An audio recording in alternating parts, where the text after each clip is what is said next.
Section 4, Minimum Guarantees and Pay Provisions. One of the items that polled high on the survey was 4A2B. While the settlement agreement from the 4A2B agreements fixes most of the issues while operating in and exiting 4A2B, the entry still needed to be addressed. We've accomplished this by creating triggers that as the system-wide average metric drop, certain mitigation factors come into play to slow down or stop the drop of the system-wide average credit hours. If the SAM continues to drop, then we would enter into 4A2C. This is the new portion of Section 4A2 that was previously known as 4A2B. This section establishes what would be the new 4A1 minimum pay per bid period guarantees. We've increased these floors from what they were during the last time the company implemented 4A2B.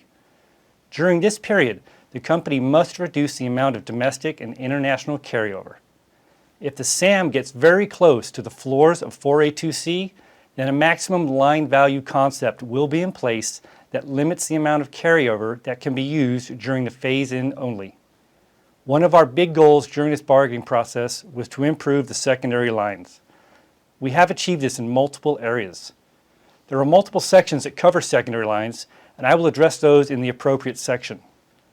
For Section 4, if a pilot is awarded a secondary line and has a carry-in trip or R-day blocks, he may select how many of those credit hours he wants applied towards his secondary BLG. Secondary line holders can also select how many credit hours from his recurrent training he would like applied to his BLG. If you have an awarded vacation slot, you will have the ability to select to take more or less vacation hours based on crew staffing for your crew position. You will always have the ability to take all of your awarded vacation. We established a formula to figure out number of work days owed when on a secondary line with a scheduled ITU date. Let's talk now about the process in which you get paid when you have recurrent training. Recurrent training is now credited towards your BLG for the month in which you perform the training, not like today's current world where you do not get paid until the following month. If a pilot has R days removed from his line for vacation or recurrent training, he shall be leveled for those days on the first day of the bid period. In today's CBA, you do not get leveled until the days you actually stand reserve. We have made enhancement to pilots who are in ITU training. Distance learning now pays 1 credit hour for every 2 hours of training completed, compared to today's CBA in which you only get paid 3 hours for every 8 hours of training. If in ITU, any carryover credit hours you bid on your awarded line will be deposited into your general makeup bank. When exiting ITU, you will be paid the higher of your pay-only award or the sum of your training event days plus the credit hours of your IOE. If a pilot is awarded or assigned to a lower paying crew position and his training is delayed due to his performance or unavailability, he shall receive the lower pay rate 90 days after he would have gone to training. Pilots will now be able to preference reserve sim support assignments during the view add window and secondary line process. If additional sim support assignments become open during the bid month, a reserve pilot may voluntarily be assigned one. If he is voluntarily assigned to sim support, then 4.5 hours is credited towards his leveling upon assignment and 4.5 hours towards his reserve line guarantee at showtime. We eliminated voluntary and involuntary conversion lines. Now, if you are awarded a reserve line, your line cannot be converted to a secondary line. PMU, priority makeup, is now available for the bid period in which it was established plus 3 bid periods.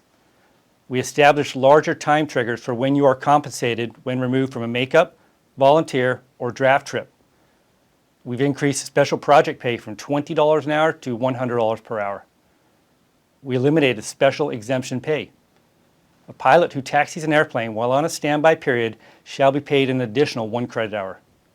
We adjusted overage credit for trips that are flown in PDO status. Enhanced disruption pay by adding PDO, priority non-premium, and AFB as eligible pay codes.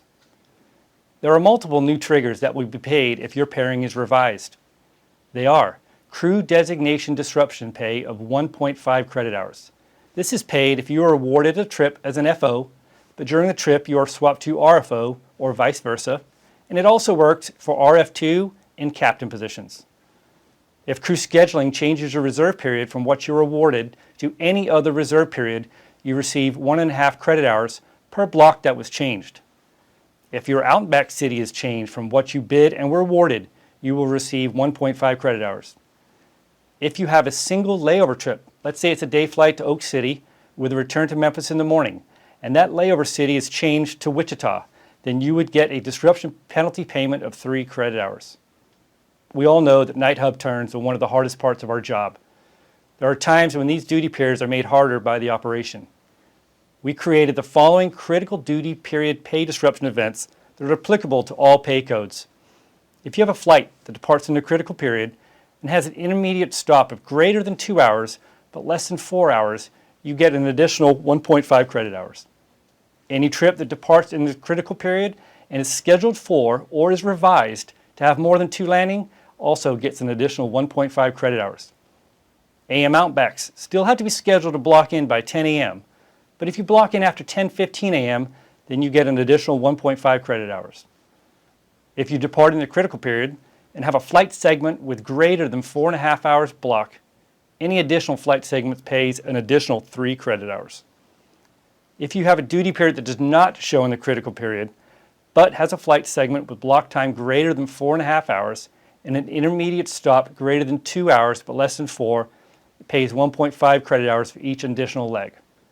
Those are the highlights of Section 4, minimum guarantees and pay provisions.